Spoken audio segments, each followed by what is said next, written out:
All right, everybody. Thank you for joining us today. My name is Derek Smallwood. I work in the Education Abroad office. This is Devin Foxall from SFS. I will turn it over to him, but I just want to let you know that there is opportunities for Q&A in the chat box. So if you do have questions, go ahead and put them in there, and I will pose them to the audience as they come through. Thanks again for joining. This is the Education Abroad presentation on the School for Field Studies. Perfect. Thanks so much. So yes, the School for Field Studies, my name is Devin Foxall. I work with colleges and universities across the country connecting students with SFS programs, bringing them to locations from Bhutan to the Serengeti, to diving in the Turks and Caicos.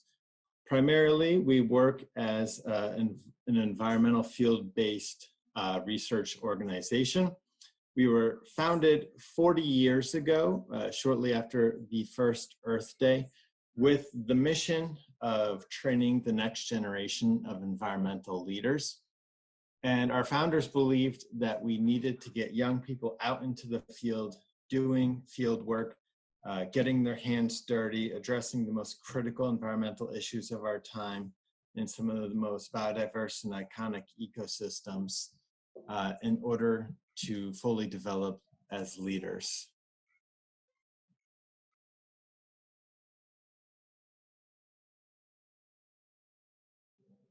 So here's one example of some of the work that we do. This was taken in December in Kenya, where we were working with a lot of local farmers who were dealing with elephants whose migration patterns had changed due to climate change. And so they were trampling over crops, which was impacting food security in the region. So they had been setting up lots of fences. So instead of having fences, which was disturbing a lot of the natural habitat, they actually started setting up, as you can see with the students and our staff, beehives. And the reason being the elephants were actually scared of bees, keeping them out of the agricultural areas. And also the honey from the beehives were providing the farmers with a secondary source of income, which helped them, again, to mitigate the effects of climate change. So for us, if you're thinking of like School for Field Studies, really our goal is to get you outside of the classroom walls. So while at least half your credit hours would be spent perhaps learning within like a classroom wall, like your typical college or university, half or more so would actually be spent here. This would be your outdoor classroom. So we operate locations in 10 different areas across the world, anything from the Rift Valley in Kenya to Siem Reap in Cambodia, the Himalayas of Bhutan. We try to offer through our academics programming, anything that the Earth offers, we try to offer in return. Now, not every program is approved, so that would be something to, of course, check with Colorado State. We're very community focused. While a typical day is spent out in the field, we're very community minded. So we're an academic institution, a research institution, but also a community institution. So we try to be extremely good neighbors wherever we are. So in many locations, we've been there for 3 decades or so. And all of the research that we conduct is done at the community behest. So we try our very best to conduct research that benefits the local community.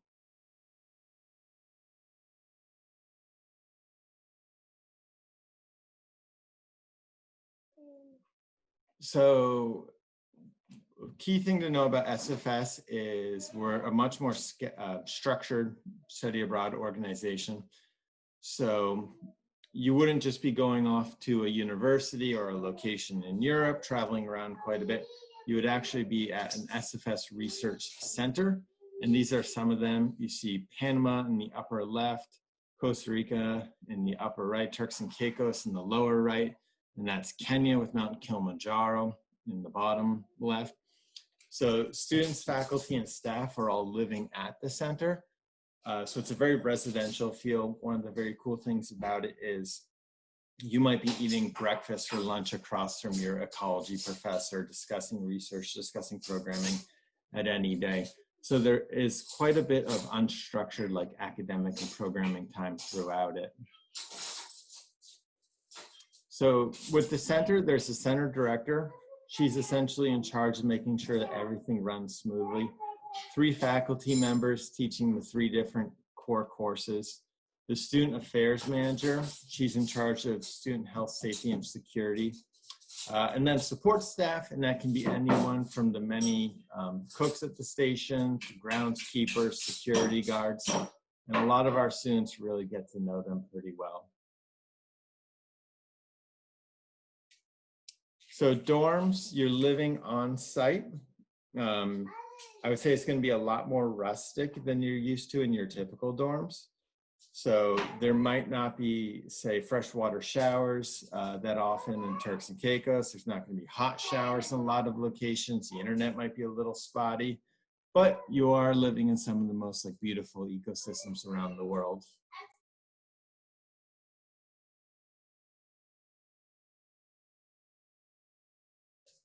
So this is one of our students conducting transects in the Turks and Caicos Island to measure the depletion of coral.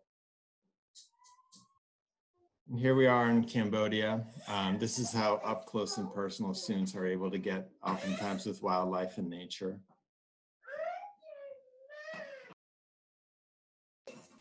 So typical semester, you're looking at 3 core courses. There's an ecology class, a natural resource management class, a socioeconomics and policy class. And all of that, that's going to lead up to your director of research course at the very end.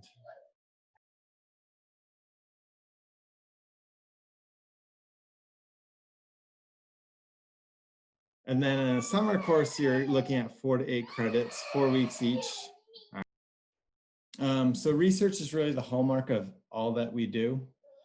So the last 4 weeks of every semester program is this 4 weeks of directed research. 2 weeks is spent out in the field collecting data, and then 2 weeks back at the center, analyzing data, crafting a poster, writing your paper. And then at the very end, I think the coolest part of it is that it's very often presented back to the community. And in some areas, we even get 150 to 200 community members who actually come out to see the student research. In places like Turks and Caicos, government ministers have flown in from Grand Turk to South Caicos, where we are, to hear the student research. In Bhutan, they presented to the Bhutanese Minister of Forestry, the Bhutanese Senate. So a lot of the research that you do is not just this exercise, but actually has a real world impact in these areas. And when you come back to Colorado State, your home institution, the good that you've research done continues to grow. So sort of summarizing everything, 10 countries, 5 continents, 22 programs. We've got close to actually 20,000 alumni right now across the world doing a lot of great work. And we're a nonprofit, so for financial aid reasons, it's our goal to really try and make it work financially for all of our students, to make things cost equivalent to attending your home institution if you apply through our aid. And like I said, it's a very hands-on program.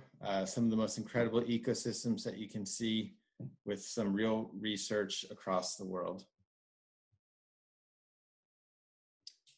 So the key thing to know about admissions is applying to any study abroad provider is going to be completely different than applying to your undergraduate institution. You're not applying to 15, 20 different schools. You're usually applying to just a couple or so under the guidance of your study abroad office. The other key thing is it's rolling admissions. So there's not one set deadline, one set acceptance date. You'll want to apply relatively early to get your first choice program. And especially in these pandemic times with physical distancing, the capacities are far lower. So it behooves you to like apply early in any location. A lot of our programs, even under normal capacities, do fill. We try to keep things kind of small. Usually it's like 24 students is capacity. So basically for two reasons: we don't want to go into these small ecosystems and overwhelm them. And also it's very difficult for us to teach with anything larger than 24 students. Think of yourself on like a single track in the Peruvian Amazon. It'd be quite difficult for that student who's number 24 at the very end to hear the professor talk about the teaching that day. So I'm going to give you a run through very quickly of, I think, just 5 of our programs. A few others are approved, so you can look at those, but these 5 give you a pretty good overview of what we do. Again, this is half the options that SFS offers. So Bhutan. Bhutan is, I think, depending on sort of like your political philosophy, the closest we have to some kind of utopia on Earth. They don't have gross domestic product to measure the health of the economy. They have gross national happiness to measure the well-being of the citizenry. It's a very small country. It is essentially physically the size of Vermont and half of New Hampshire combined, yet it's the population of Vermont, or in your area, the population of Wyoming, less than 1 million people, yet they're sandwiched between 3 billion people between China and India. But at the same time, like, not all is perfect. They are trying to figure out how to operate in an increasingly globalized, modernized, urbanized world, while also maintaining what makes them special. One of the interesting things about the country is that public policy is really environmental policy is really woven into the country. So for instance, 2/3 of the country must always remain forested is actually built into the national constitution.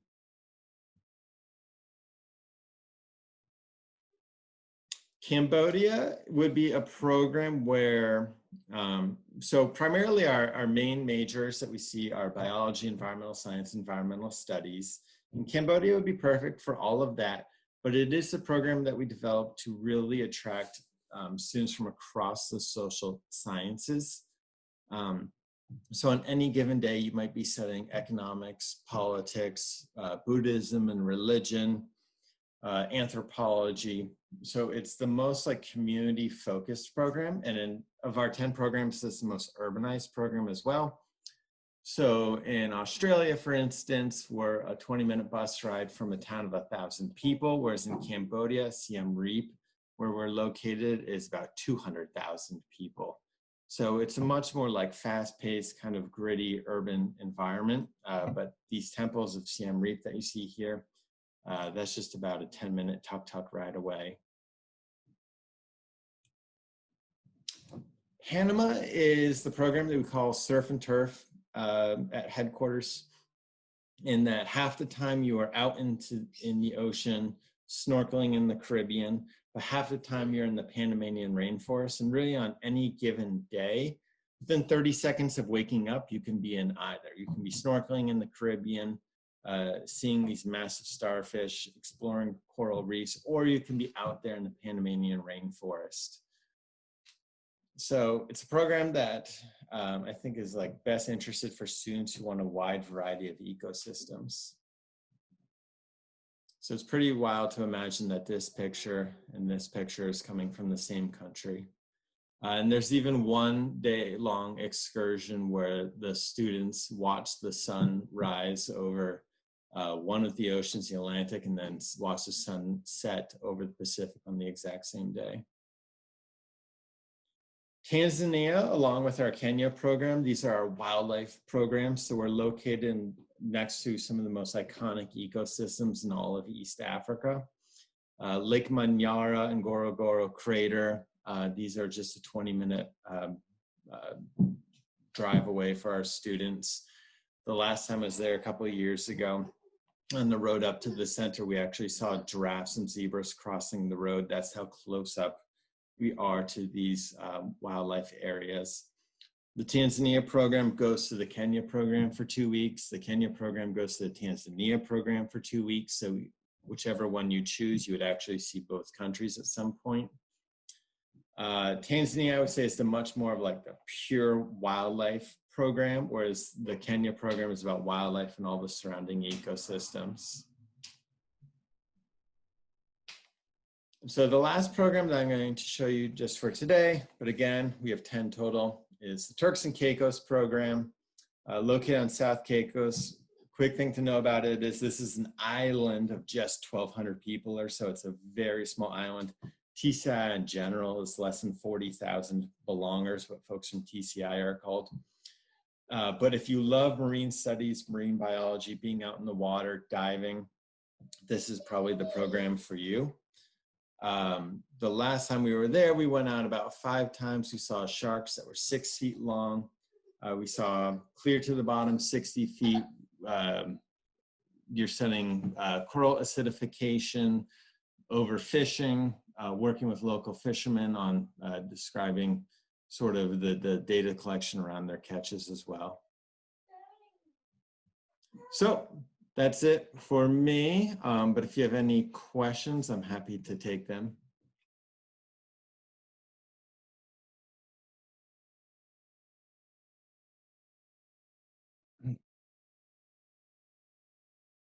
Thank you, Devin. Let's wait for some questions here.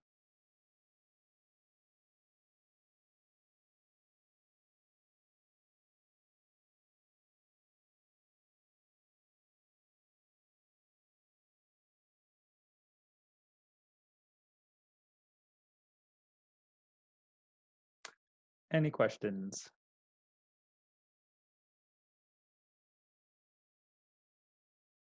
All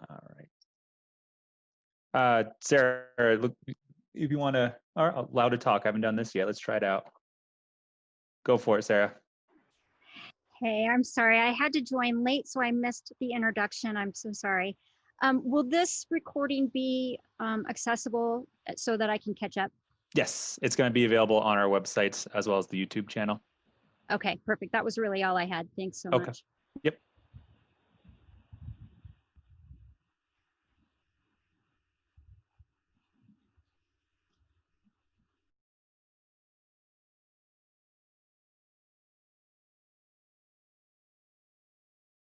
Devin, I will have a question.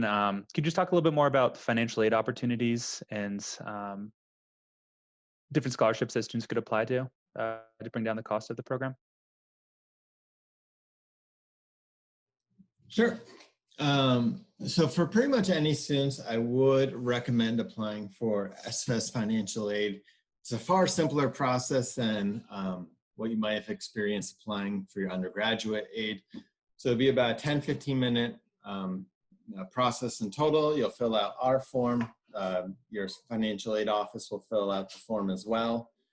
And we'll do our very best to meet any required needs so that you're able to go on the program. And that can take many forms, even including like international travel vouchers, because for a lot of these locations like Australia, Bhutan, Kenya, Tanzania, it's the international flight that costs the most money. We've even been able to help out sometimes with like gear and things like that.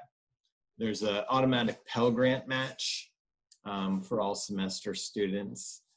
And then I think a couple things to know, we're a small organization. Our headquarters is just 24 people.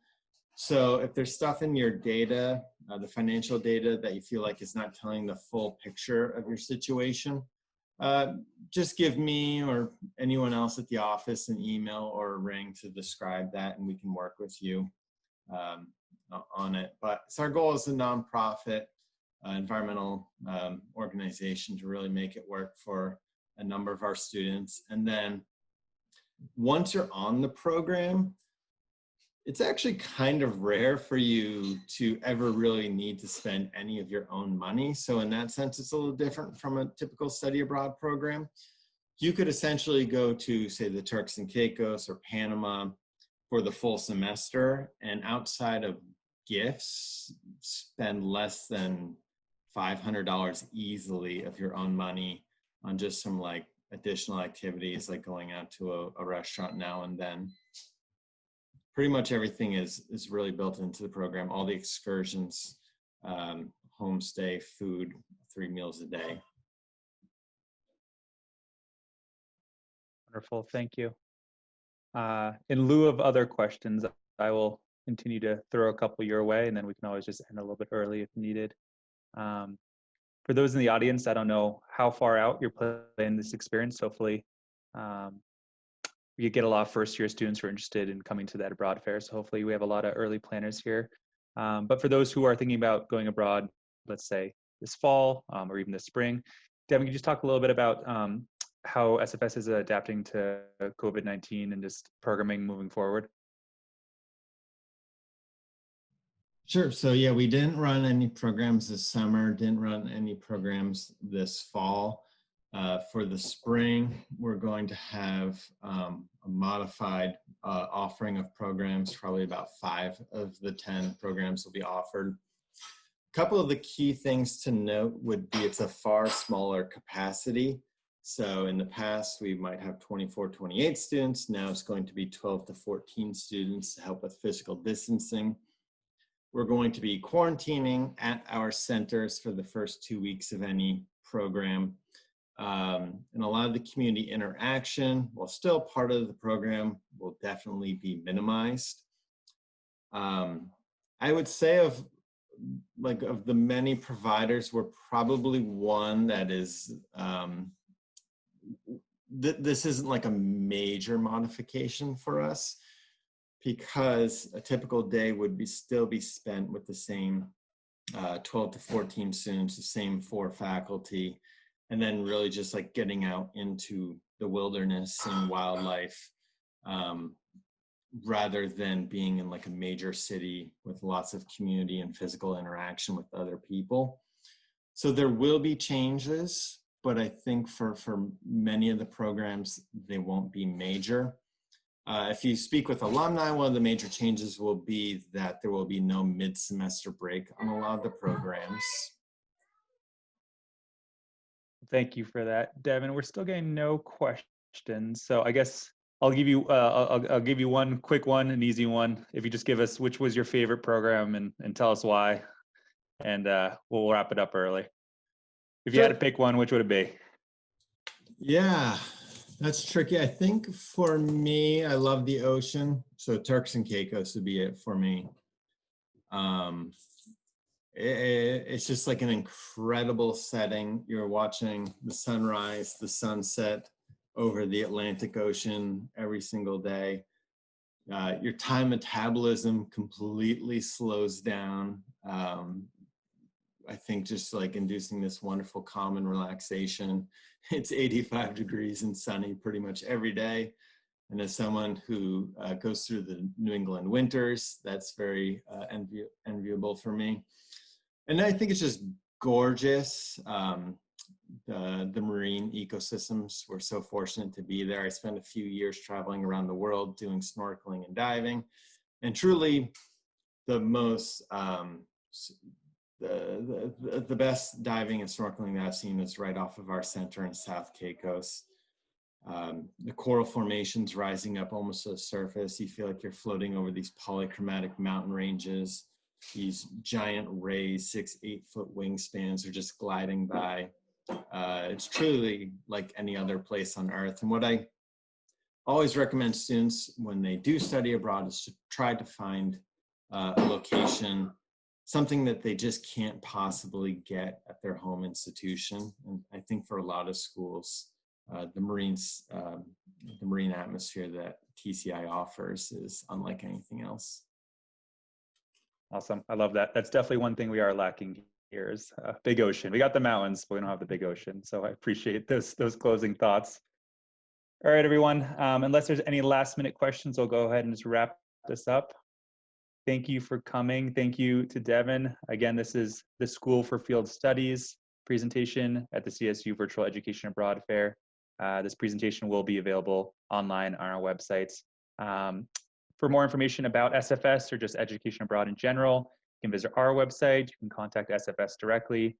You can also work with a coordinator in our office. So if you are interested in, for example, Turks and Caicos program, you can work with my colleague, Nicole. If you're interested in the Tanzania program, you can be working with me. And we can kind of advise you on next steps on the CSU end of things. And then you'll be working with SFS on the SF end of things. So a lot of resources and information available to you. All right, well, thank you all. Thank you, Devin. Have a good afternoon. Thanks, you too.